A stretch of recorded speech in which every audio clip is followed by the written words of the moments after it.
再来看台南市区议会理事长林书记洪庆杀，嫌犯甲请单的个放火烧，未调证据。专案小组昨暗伫高雄有发现另外一台亲像是逃亡使用的车，搁会对查。今仔早起，林书记遗体马上到高雄殡仪馆去进行电脑断层的扫描，下晡遗体会搁送转去台南殡仪馆解剖。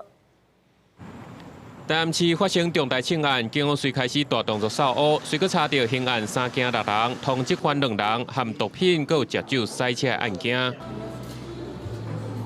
针对辖区帮派经营、依附、为事或赖以为生的行业、荣誉知识场所及治安顾虑处所、路段等实施威力扫荡。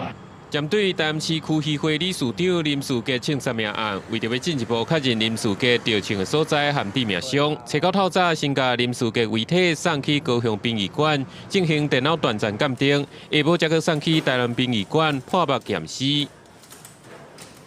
那现场确实是有11枚的弹壳，那有3枚的弹头。那因为今天下午那个法医会进行解剖，因为它会有这个开枪射入射出所以它这个部分很多必须借由专业的法医来做一个解剖。 凶犯企图制造无共时间点放火烧车灭证，专案小组测别暗时，搁伫咧高雄找到另外一台，敢若嘛是凶犯用来逃亡的车辆，目前已经拖转去台南搜证，无排除这个凶犯已经走落南去，甚至是偷渡出境。